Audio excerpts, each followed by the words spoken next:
Okay, ముందుగా media మిత్రులందరికీ నమస్కారం తెలియజేస్తున్నా. నిన్నటి దిన కమలాపురంలో వీరశివారెడ్డి గారు ప్రెస్ మీట్ పెట్టడం జరిగింది. ఆయనకు మంది ప్రేమించినట్టుంది. ఏదో ఒకటి అవార్డు పెడతాట. ముందు ఏదో అంటున్నా అతను కాన్సెన్స్ కమలాపురం కాన్సెన్స్ ప్రజలను కోరుకుంటున్నారు, నేనే డెవలప్మెంట్ చేసినా, నేనేదో చేశాను. అతను నేను సూటిగా ప్రశ్నిస్తాను. అతని ఊరికే పోదాం, ఫస్ట్ వాళ్ళ ఊరు నుంచే మొదలు పెడదాం. ఫస్ట్ మీ ఊర్లో ఒక రైతులకు న్యాయం చేయి. మీ అందరికీ తెలిసిన విషయమేది. ఒక రైతులకు అందరూ తెలిసి ఒక వ్యాపారస్తులకు చర్యలు వేసారు. ఆ ఊర్లోనే, ఆ ఊరు చెందినందరికీ మొత్తము ఆ చర్య డబ్బులంతా అతను తీసుకుపోయి వీరశివారెడ్డి గారి దగ్గరనే పెట్టాడు. పెడితే అతనికి ఇచ్చిన వడ్డీకి ఏదో ₹2 ₹3 వడ్డీతో కొంత అమౌంట్ ఇచ్చిన ఇతని తమ్ముడు వీళ్ళందరికీ ఇదే పనే. ఆ ఊర్లో ఎవరన్నా ఉంటే ఇతనంటే అతనికని, అతనంటే ఇతని గారికి ఇట్లా ఒకరి మీద ఒకరు. ఇప్పుడు వీరశివారెడ్డి గారు డబ్బులు ఇస్తాడు వడ్డీకి, ప్రతాప్ రెడ్డి గారు డిమాండ్ చేస్తారు. అప్పుడు ప్రతాప్ రెడ్డి గారిని తీసుకొచ్చి మళ్ళీ వీరశివారెడ్డి గారు ఇలా చేస్తాను అనమాట.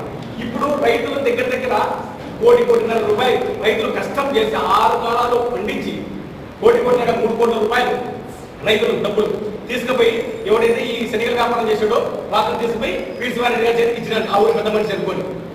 పెద్ద మనిషి ఏం చేయాలా? అందరిని పిలిచి సమన్యాయంగా ఫస్ట్ అందరికి వచ్చినంత పంచాలి. అదే పండించి ఇతని తమ్ముడు, ఇతని మేనల్లుడు, ఇతని కుటుంబ సభ్యులు ఎవరెవరు అందరూ మొత్తం ₹1.5 వడ్డీతో డబ్బులు తీసుకొని ఈ ₹1.5 మేము కట్లే స్వయాన ఈ వీరశివారెడ్డి దగ్గర ఎవరైతే ఉన్నారో అతను ఆత్మ అంటారు, అతన్ని కమలాపురం ఉన్నాడు, అతనే అన్నాడు, సాగే మేము ₹3 తీసుకోలే, ₹1.5 వడ్డీతో తీసుకున్నాము. ఏది పరపతి చిన్నప్పుడు మొత్తం శరీరం రైతులు తీసుకున్నారు. ఈ బుద్ధుడికి ఏమన్నా రైతులకు ఒక ₹10 న్యాయం చేశారా?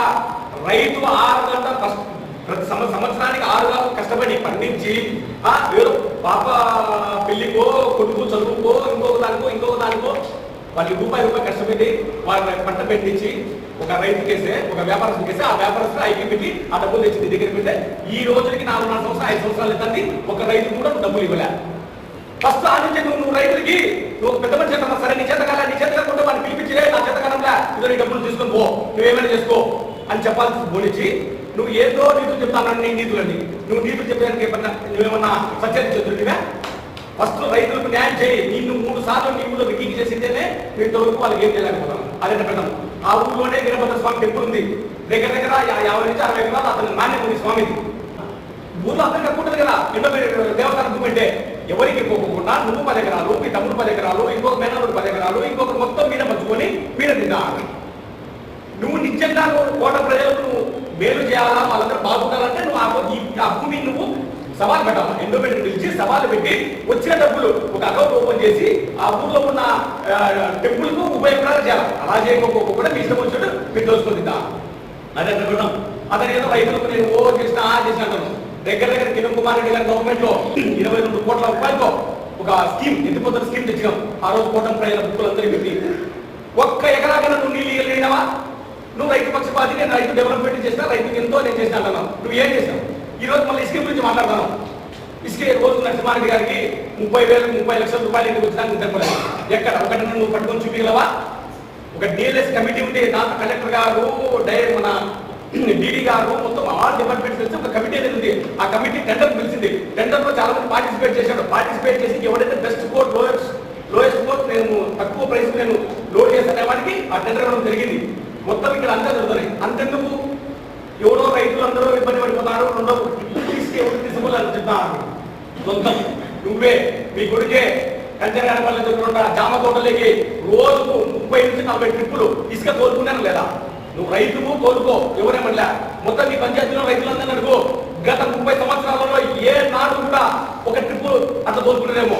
ఎక్కడే కానీ ఇసుకకు డబ్బులు లేదు. ఈ గవర్నమెంట్, ఈ కూటమి ప్రభుత్వం ఎక్కడే కానీ ఇసుకకు డబ్బులే లేదు. ఓన్లీ లోడింగ్ ఛార్జెస్ మాకే. అది కూడా మీరే వస్తుంటే కదా ఆ డబ్బులు అవసరం లే. ముందు నీ ఊరు ప్రజలు, నీ పంచాయతీ ప్రజలు అడుగు. ప్రతి ఒక్కరు ఈ ప్రభుత్వం చాలా మంచి ప్రభుత్వము, ఈ ఎమ్మెల్యే గారు ఉన్నంత వరకు మనకు ఇబ్బంది లేదని చెప్పి ప్రతి ఒక్కరు ఇసుక తోలుకొని బ్రహ్మాండంగా పంటలు పెట్టుకుంటారు. నేను ముఖ్యంగా నేను ఎక్కడికో జిల్లాకో లేకుంటే ఇంకో దగ్గరకో పోవాల్సిన ఫస్ట్ నేను ఈ ఊరికి చాలా చూస్తానా. నీ ఊరు రైతులందరినీ పిలిచు, నీ ఊరు ఆయన సంఖ్యనే మీటింగ్ పెడతాం. నువ్వు మొత్తం అందరికీ న్యాయం చేయి. న్యాయం ఏదైనా మాట్లాడు. నువ్వు పద్దాకులో నేను కూటమి ప్రభుత్వం చేస్తానా, కూటమి ప్రభుత్వం అంటే తెలుగుదేశము, జనసేన మరియు బీజేపీ ముగ్గురు నేను బీజేపీలో చేస్తాను, బీజేపీలో చేస్తాను.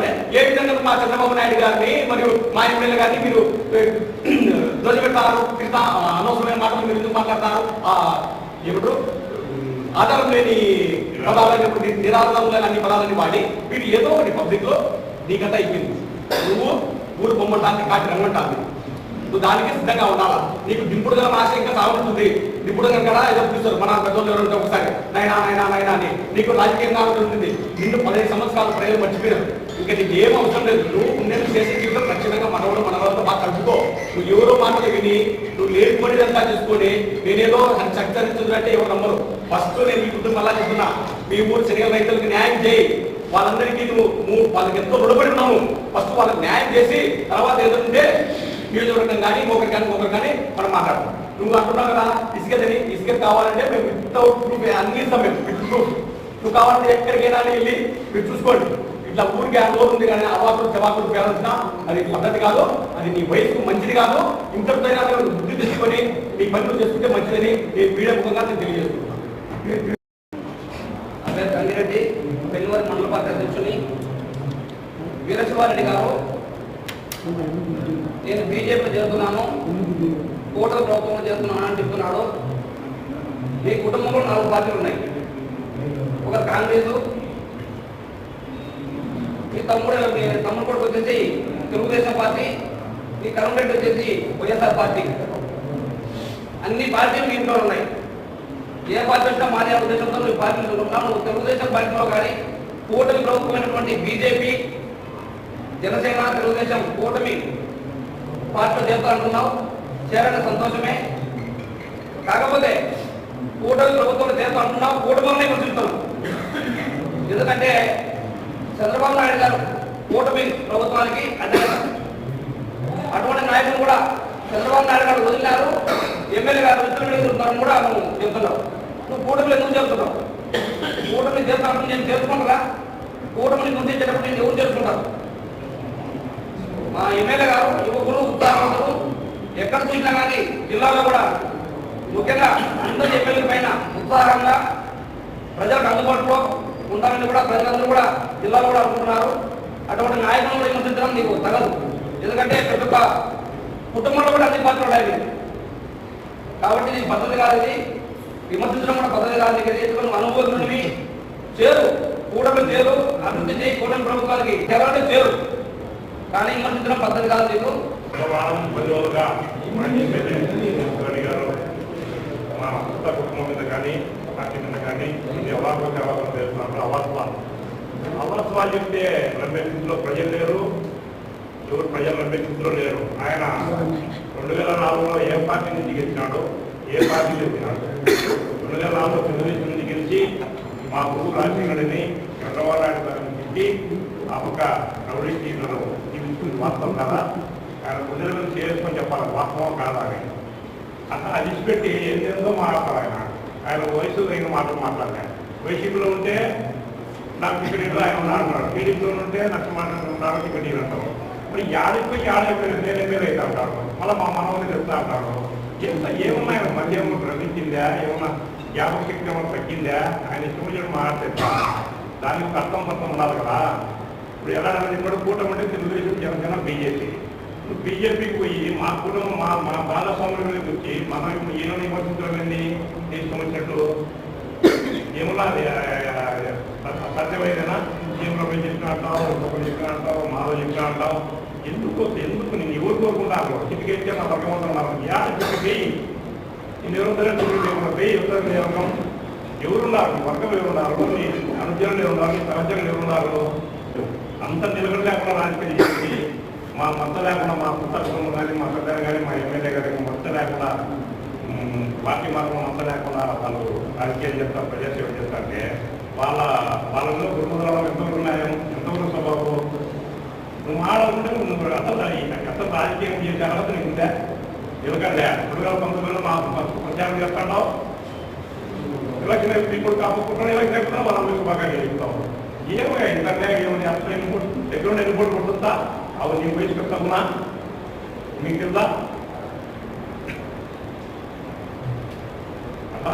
మాత్రమే ప్రచారం చేస్తున్నాడు అభివృద్ధి కూడా కావచ్చు వేలకి 20 మందిలో చెప్పిన లైట్గా పోయి వాళ్ళతో కానీ వైసీపీలతో పోయి కంగారాలు చెప్తాం ఎంబీకే చేశామని అసలు నిలకడే రాజకీయాల్లో నిలకడే చేసేది మా వాళ్ళు మా పార్టీ ఉందా మా ప్రభుత్వం ఉందా ఒప్పుదలే ప్రయత్నించే ప్రజలు ఒప్పుకోరు ప్రజలు సహించరు సహించడంలో మీరు ఇస్తారని అయిపోయిందా?